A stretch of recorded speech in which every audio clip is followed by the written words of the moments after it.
नमस्कार, डिजियाना न्यूज़ में इस वक्त आपके साथ मैं हूं दीपिका और आप देख रहे हैं हमारा ख़ास प्रोग्राम ख़ास मुलाकात।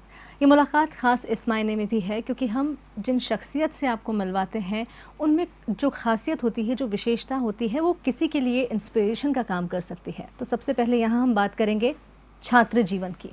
छात्र जीवन वैसे तो बहुत संघर्षमय होता है और अगर आप सफल बनना चाहते हैं, अगर आप ब्रिलियंट स्टूडेंट हैं और सफल बनना चाहते हैं लेकिन कोई प्लानिंग नहीं है, तो आप सही तरीके से, अनुशासन नहीं है तो आप उस तरीके से आगे नहीं बढ़ पाते हैं। लेकिन आप एक एवरेज स्टूडेंट हैं और आपकी प्लानिंग बिल्कुल सही है, आप सही दिशा में जा रहे हैं, सही मार्गदर्शन है आपके पास, तो आप बहुत आगे बढ़ सकते हैं। किस तरीके से आप अपना ये रास्ता चुन सकते हैं और कैसे आगे बढ़ सकते हैं, सबसे पहले हम आपको मिलवाएंगे हमारे साथ जो खास शख्सियत मौजूद है। अन्वेशी गुप्ता अपने बलबूते उन्होंने वर्ल्ड बैंक जॉइंट स्कॉलरशिप जो है जीती है। अब उसके तहत वो अपनी मास्टर्स डिग्री कंप्लीट करने वाली है। कैसे वो यहाँ तक पहुँची है, क्या कुछ आगे करने वाली है, इस विषय में सीधे उनसे जुड़ते हैं। स्वागत है अन्वेशी आपका। एक बहुत बड़ी स्कॉलरशिप, एक बहुत बड़ी उपलब्धि है आपके लिए। किस तरीके से आपने इसे हासिल किया, सबसे पहले अपने बारे में बताएं, अपनी जर्नी के बारे में बताएं। तो मैं अन्वेशी गुप्ता इंदौर से ही हूँ जी। मैंने अपना education emerald Heights international school से करा है जी। 2012 में पास आउट हुई हूँ जी। उसके बाद अपना ग्रेजुएशन करने के लिए मैं मिरांडा हाउस दिल्ली यूनिवर्सिटी गई जी। जहाँ पे मैंने इकोनॉमिक्स और ज्योग्राफी में अपना बैचलर्स ख़त्म करा है। उसके बाद मैं सेंट जेवियर्स कॉलेज मुंबई से मैंने अपना मास्टर्स पब्लिक पॉलिसी में ख़त्म करा है। जी। उसके बाद मैंने 2 ऑर्गेनाइजेशंस के साथ काम करा है, हकदर्शक और नीति आयोग। जी। तो जब मैं हकदर्शक में थी तो मेरा जो लार्जली काम था वो सरकारी योजनाओं के अराउंड था कि लोगों को सरकारी योजनाओं से कैसे कनेक्ट किया जाए। जी। और हकदर्शक अभी भी इस फील्ड में काफ़ी काम कर रहा है। जी। तो उस टाइम मैंने बड़वानी और खंडवा ज़िलों में कुछ फार्मर्स के साथ एग्रीकल्चरल स्कीम्स पे काम करा था। तब मुझे पता पड़ा कि ऐसे कुछ ज़िले भी हैं जिनको हम आकांक्षी ज़िले या एस्पिरेशनल डिस्ट्रिक्ट्स बोलते हैं। जी।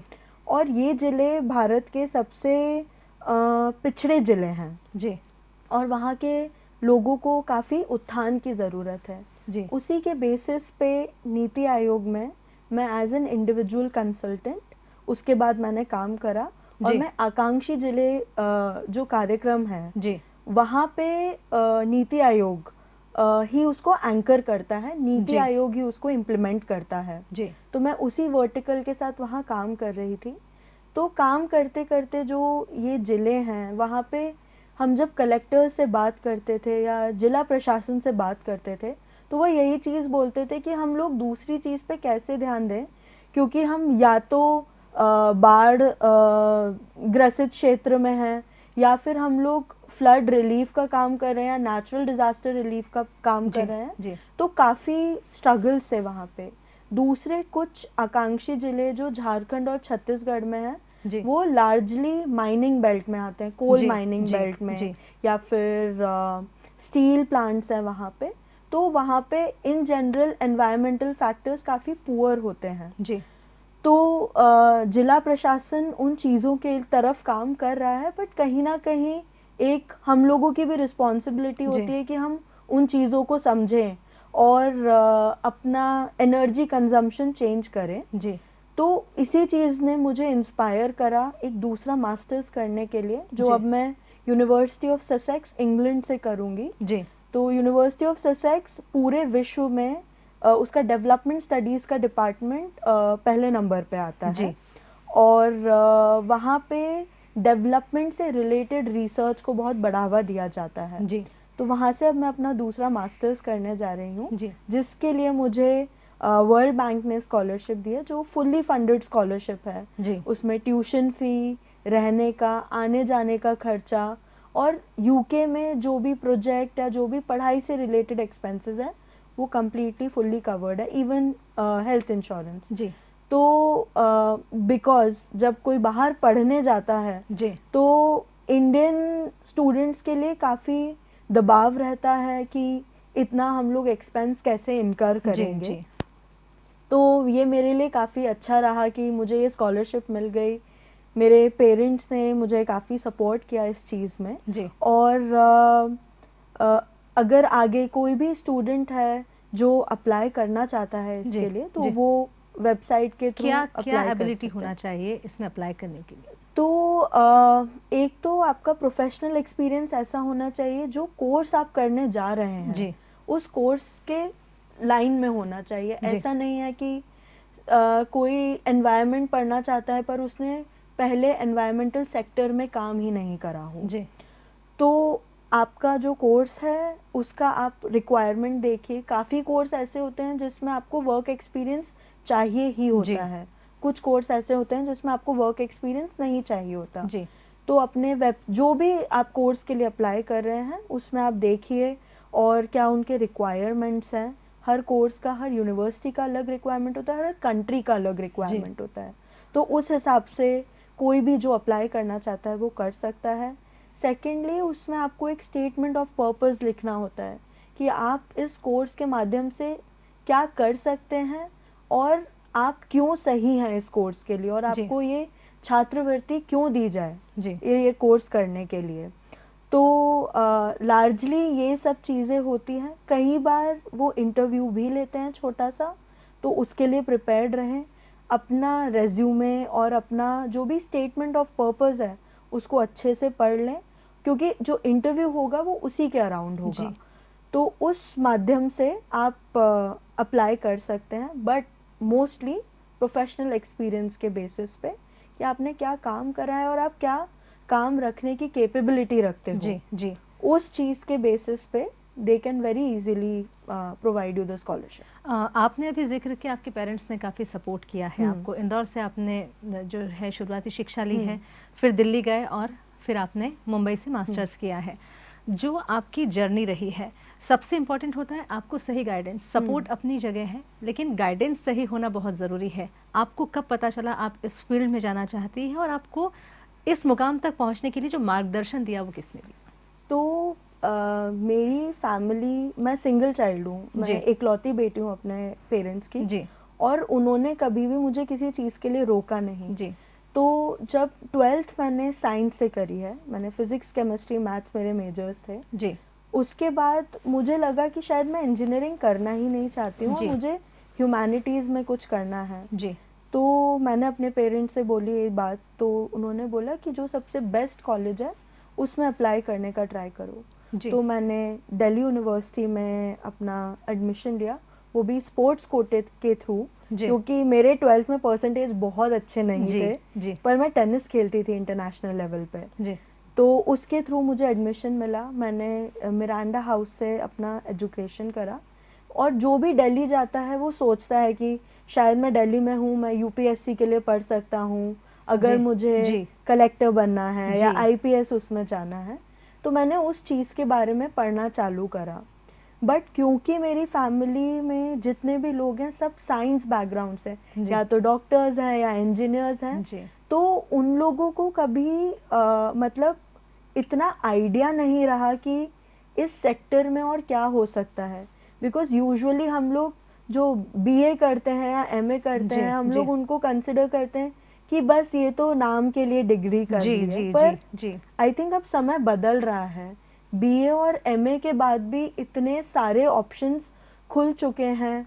आप स्पेशलाइजेशन करो, सोशियोलॉजी पढ़ सकते हो, पॉलिटिकल साइंस पढ़ सकते हो, आप रिसर्च में जाओ, क्योंकि आजकल बड़े बड़े फर्म्स जैसे फेसबुक, गूगल, ये लोग भी ऐसे लोग पिक कर रहे हैं जिनको पब्लिक पॉलिसी या सरकार में काम करने से रिलेटेड काफ़ी चीज़ों के जी, बारे जी, में जी, पता है। जी, तो पेरेंट्स ने काफ़ी सपोर्ट किया, कभी रोका नहीं, और उन्होंने बोला, उन्होंने मुझ पे ट्रस्ट किया इस चीज़ जी, में कि जो तुम कर रहे हो शायद तुम्हें पता है, what do you want to do, जी, आपको कैसे अपने जीवन में आगे बढ़ना है, अपने जी, लक्ष्य की तरफ बढ़ना है। जी, तो जितने भी पेरेंट्स ऐसा सोचते हैं कि बीए या एमए करने के बाद जी, हमारे बच्चे शायद कुछ कर नहीं पाएंगे, तो वो ऐसा ना सोचें और बच्चों को उनके इंटरेस्ट की तरफ पुश करते रहें। जी, क्योंकि बीए और एमए अब I think it's equivalent to say engineering या ये मे बी प्रश्न, बेटर। जी, प्रश्न इसी से जुड़ा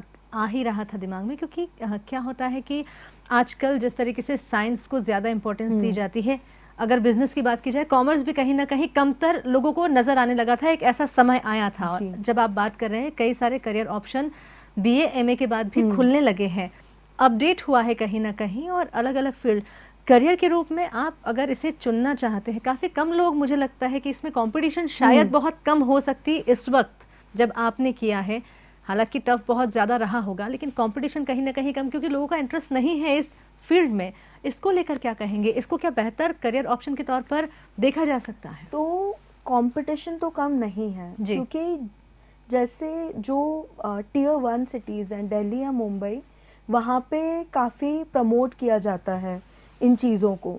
तो जब आप डीयू में कभी भी कट ऑफ देखेंगे तो हमेशा 99-100 कट ऑफ होता है। जी। तो मैं ये बोलूँगी कि आपको सिर्फ पढ़ने की ज़रूरत नहीं है। अगर आपको एक्स्ट्रा करिकुलर में आप डिबेटिंग करते हो, जी। आप कोई स्पोर्ट खेलते हो, तो आप बिल्कुल खेलिए। जी। बिकॉज अब यूनिवर्सिटीज़ में ऐसे प्रोविज़न आ गए हैं कि आप एक्स्ट्रा करिकुलर कोटे के थ्रू, आप ड्रामेटिक्स में हैं, आप ड्रामेटिक्स के थ्रू अच्छे कॉलेज में एडमिशन ले सकते हैं। जी।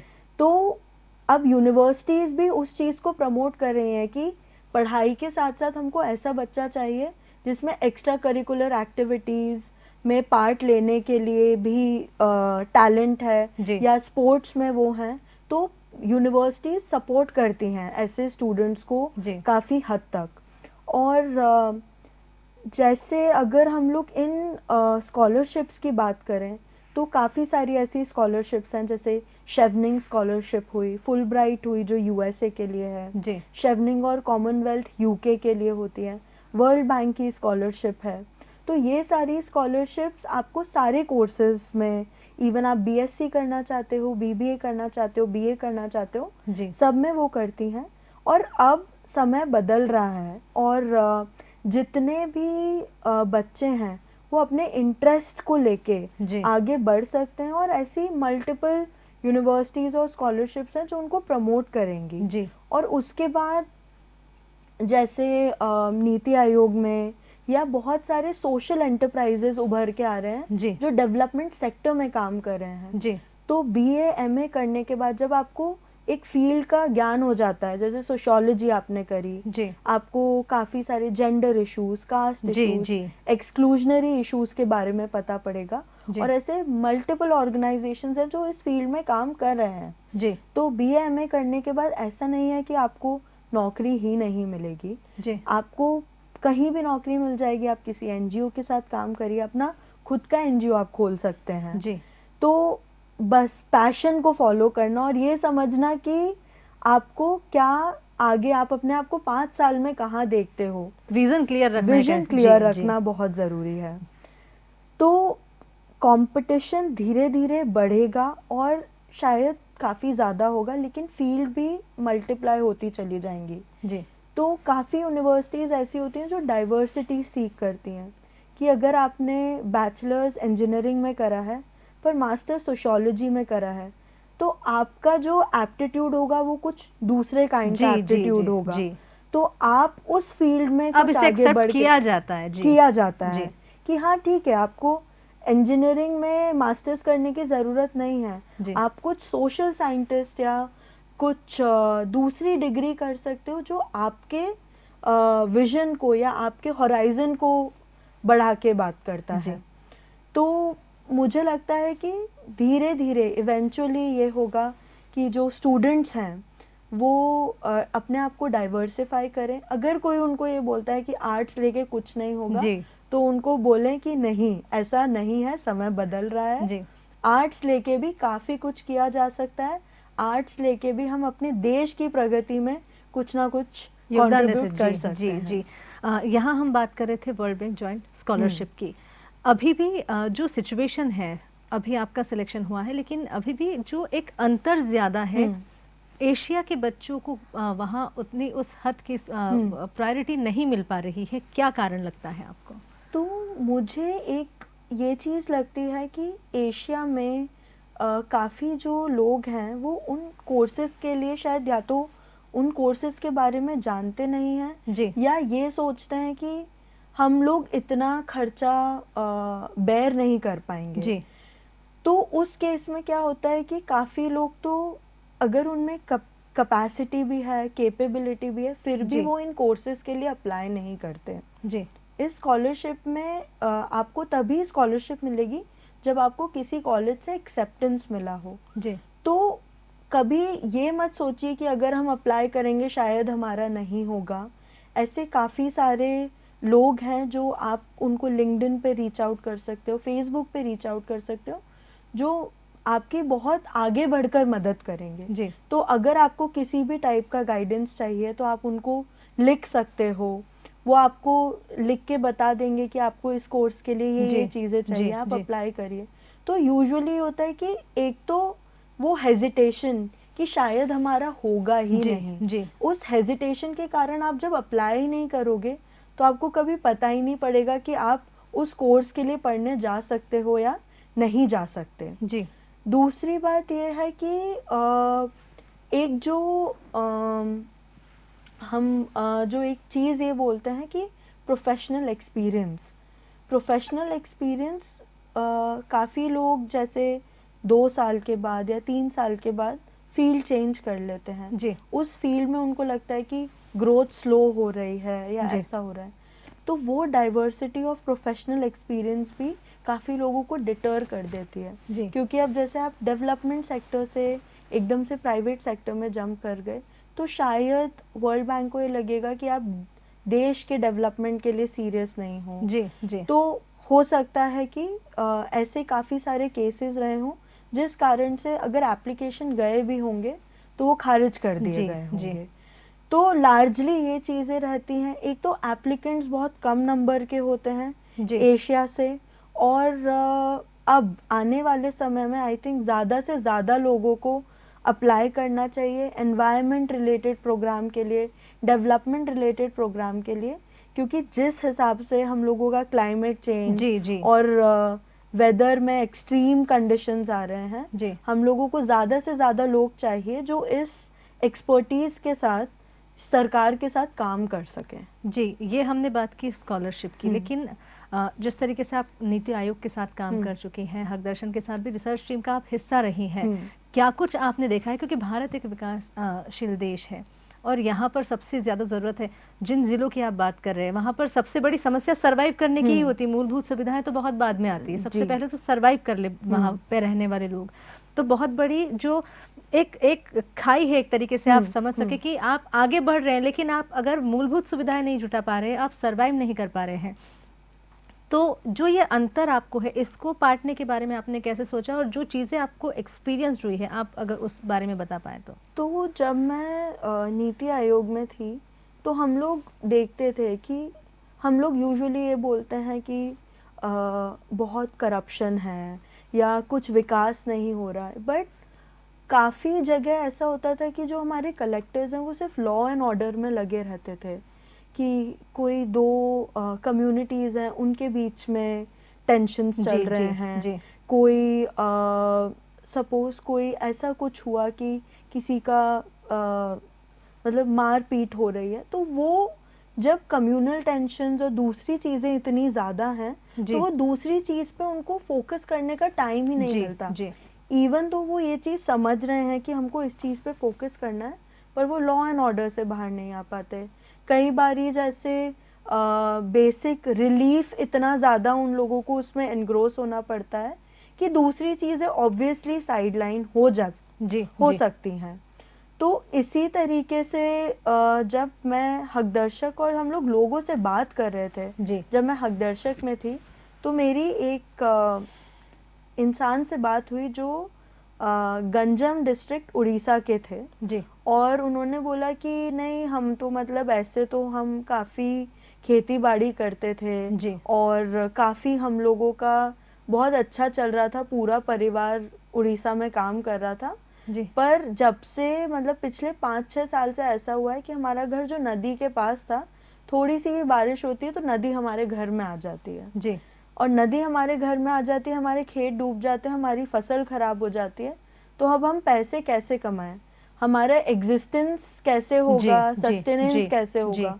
तो वो ये सब छोड़ के मुंबई आ गए, और मुंबई में हम सब जानते हैं कि मुंबई में रहने के लिए घर ढूंढना, बेसिक लिविंग कॉस्ट इतनी हाई है कि जो उनका स्टैंडर्ड ऑफ लिविंग था वो है ही नहीं जी आने वाले सालों में ये चीज़ बढ़ती चली जाएगी जी क्योंकि भारत तीनों साइड से पानी से घिरा हुआ है, जी ऊपर पहाड़ है। जैसे जैसे क्लाइमेट चेंज होगा, सी लेवल बढ़ेगा, ये जो बाढ़ आना काफ़ी कांस्टेंट हो जाएगा और लोगों को हर बार हर सीजन में ऐसे उठ के माइग्रेट करना पड़ेगा जी। बड़ी सिटीज़ में छोटी छोटी बेसिक क्या कारण मानते नेसेसिटीज़ हैं के आप लिए। ये जो क्लाइमेट चेंज हो रहा है और जिस तरीके की आपने बताया कि ये समस्या आती है कि पिछले कुछ समय से ही इस समस्या का सामना उस व्यक्ति को करना पड़ा था, उस किसान को करना पड़ा था, क्या कारण मानते हैं? इससे पहले इस तरह की समस्याएं नहीं थी? भारत का जो विकास हो रहा है, किन चीज़ों को अनदेखा किया जा रहा है और ये विकास किया जा रहा है जो असल में दिखने को तो विकास है लेकिन कहीं ना कहीं जो है लोगों का जीवन स्तर जो है उससे बहुत प्रभावित हो रहा है, क्या कारण मानेंगे? आई थिंक जो हमारा अर्बनाइजेशन, जिस चीज़ को हम अर्बनाइज करते जा रहे हैं, हम लोग एनवायरमेंटल फैक्टर्स को पीछे छोड़ते जा रहे हैं। हम ये कंसिडर नहीं करते कि जहाँ पे हम एक कॉलोनी बना रहे हैं या घर बना रहे हैं, वहाँ पे पहले क्या हुआ करता था और किस तरीके से हम लोग उस ज्योग्राफी को मॉडिफाई कर रहे हैं। जी तो पहाड़ों में अभी आजकल हम देख रहे हैं कि हर बार पिछले 3-4 साल से कंटिन्यूसली बाढ़ आ रही हैं, बादल फटना कांस्टेंट हो गया है। पहले भी ये चीज़ होती होगी, पर वहाँ पे जो पहाड़ जिस हिसाब से काटे जा रहे हैं, उस हिसाब से जो झरने वहाँ पहले ही बने होंगे, अब उनका रास्ता खत्म हो गया है जी तो वो सीधे सीधे या तो सड़कों पे आ रहे हैं या पूरी मिट्टी लैंडस्लाइड करते हुए बहा के सड़कें ब्लॉक कर रहे हैं। जी तो हम लोगों को ये चीज़ सोचनी चाहिए कि हम किस हद तक अपने एनवायरनमेंट को डैमेज कर सकते हैं या क्या हमारी लिमिट होनी चाहिए कि हमको इतना ही जो डिस्ट्रक्शन करना है वो हम इतना करें, पर उसको हम रिवाइव कैसे नीति कर आयोग सकते में हैं। आपने काम किया है, आपने क्या कमी पाई है जो योजनाएं बनती है उसको लेकर? आप क्या विजन रखती है, क्या चेंजेस किए जा सकते हैं तो ये इस तरह की सिचुएशन का सामना भारत को जब वो विकास कर रहा है तब ना करना पड़े? तो योजनाएं तो हमारी काफ़ी अच्छे तरीके से बनती हैं और उसका इम्प्लीमेंटेशन भी आई थिंक पिछले कुछ सालों में अच्छे से हो रहा है। हम लोगों को बस ये चाहिए कि जैसे हम लोग धीरे धीरे क्लीन एनर्जी पे या रिन्यूएबल एनर्जी पे शिफ्ट हो रहे हैं, तो हमको एक जस्ट ट्रांजिशन करने की ज़रूरत है। जस्ट ट्रांजिशन मैं वर्ड इसलिए यूज़ कर रही हूँ क्योंकि आजकल इकोसिस्टम में ये चीज़ काफ़ी चल रही है और जो माइन वर्कर्स हैं हमारे, जब हमारी एनर्जी कोल से क्लीन एनर्जी पे शिफ्ट होगी, उस केस में हम लोगों को ये सोचना है कि जिन लोगों का पूरा लाइवलीहुड कोल से चल रहा था, उनको हम लोग वो कैसे इस ट्रांजिशन को बेयर कर पाएंगे, क्योंकि उन लोगों में इतनी कैपेसिटी नहीं है कि और इतनी स्किल भी नहीं है कि वो सीधे सीधे एक कोल माइनर से सीधे सीधे सोलर पैनल या विंड मिल में काम कर पाएं। तो जो आगे की योजनाएं जो हम लोग इलेक्ट्रॉनिक व्हीकल या हम लोग रिन्यूएबल एनर्जी में सोच रहे हैं, तो हम लोगों को इन लोगों के बारे में भी सोचना चाहिए जो बिल्कुल भी इन चीज़ों के बारे में नहीं जानते और कितने सालों से उनके पीढ़ी दर पीढ़ी वो सिर्फ माइनिंग में काम करते आ रहे हैं। तो योजनाओं में ये चीज़ें इनकॉर्पोरेट होनी चाहिए। दूसरा, क्लाइमेट फाइनेंसिंग और climate resilient architecture and planning की बहुत ज़्यादा ज़रूरत है ताकि हम लोगों की सिटीज़ थोड़ी रेजिलिएंट हो। अगर बाढ़ आती है, थोड़ी सी भी बारिश में व्यवस्था अस्त व्यस्त ना हो और धीरे धीरे करके सारी चीज़ें सेटल डाउन हो जाए। जी, तो मास्टर्स ऑफ पब्लिक पॉलिसी में आप करने जा रहे हैं, आपको स्कॉलरशिप मिली वहाँ पे? Masters in environment development and policy. जी, ठीक है। तो आप इसमें अगर मास्टर्स डिग्री आप हासिल करने जा रही है, वहाँ पर काफ़ी कुछ आपको नया अनुभव मिलेगा, अलग अलग कंट्री के लोग मिलेंगे वहाँ पर, काफ़ी अलग अलग क्लाइमेट्स के बारे में वहाँ पर बात होगी, अलग अलग जो सिचुएशंस रहती है उसके बारे में बात होगी। क्या विज़न लेकर आप वहाँ जा रहे हैं और क्या कुछ आपको लगता है सीखने को मिलेगा और क्या वापस भारत आके आप उसको एप्लीकेबल कर पाएंगे? तो मुझे लगता है कि वहाँ पे एक तो जो इंस्टीट्यूट है उसमें पूरे अक्रॉस द वर्ल्ड प्रोफेसर्स हैं जी। उसमें काफ़ी प्रोफेसर्स ऐसे हैं जो इंडिया में काफ़ी समय तक काम करके गए हैं। जो स्टूडेंट्स आ रहे हैं तो उसको इंस्टीट्यूट ऑफ ग्लोबल स्टडीज़ बोलते हैं जी। तो उनका ये मानना है कि जितना हम डेवलप्ड कंट्रीज से सीख सकते हैं उतना ही हम लोग डेवलपिंग नेशन से सीख सकते जी, हैं। जी। एंड कैसे हम लोग एक होलिस्टिक और एक रेजिलिएंट सिस्टम बनाएं जो एनवायरनमेंट और डेवलपमेंट के बीच में एक बैलेंस बना पाए। जी। क्योंकि अगर हम लोग डेवलपमेंट या अर्बनाइजेशन पे ज़्यादा ध्यान देंगे तो कहीं ना कहीं एनवायरनमेंट को निगलेक्ट कर देंगे। जी। एनवायरनमेंट को निगलेक्ट कर देंगे तो ये जो डेवलपमेंट हो रहा है वो बहुत ज़्यादा दिन तक नहीं लास्ट कर पाएगा। जी। तो मुझे ये आशा है और मुझे ये उम्मीद है कि जितने लोगों से मैं वहाँ मिलूँगी उनके खुद के अनुभवों से सीख के कभी ना कभी मेरे को देश में वापस आके अपने सरकार के साथ उसी एनवायरनमेंट और डेवलपमेंट रेजिलिएंट सिस्टम्स के साथ काम करना है जी। ताकि हम लोग एज अ डेवलपिंग नेशन दूसरी चीज़ों पे फोकस कर पाएँ और जो हमारी फेटलिटीज़ होती हैं, जो हमारी जन और धन हानि होती है नेचुरल डिजास्टर्स या क्लाइमेट चेंज के कारण, उसको हम कैसे मिटिगेट कर सकते हैं। जी। तो अन्वेषी, आपके उज्जवल भविष्य की हम कामना करते हैं और आशा करते हैं कि आप जो कुछ वहाँ पर सीखेंगी उसका प्रभाव जो है भारत पर ज़रूर पड़े और उस हिसाब से योजनाएं बने ताकि भारत लगातार जो है विकास करता रहे। धन्यवाद हमसे जुड़ने के लिए। Thank you. तो ये हमारे साथ जुड़ी थी अन्वेषी गुप्ता, जिन्हें हाल ही में वर्ल्ड बैंक जॉइंट स्कॉलरशिप से सम्मानित किया गया है। जल्द ही ये इंग्लैंड जाकर अपनी आगे की पढ़ाई पूरी करेंगे और हम उम्मीद करते हैं कि उनकी ये पढ़ाई, उनका जो अनुभव रहेगा वो आने वाले दिनों में भारत के लिए बहुत फ़ायदेमंद रहेगा। डिजियाना न्यूज़ पर फिलहाल इतना ही। ताज़ा खबरों के लिए आप जुड़े रहिए डिजियाना न्यूज़ के साथ। नमस्कार।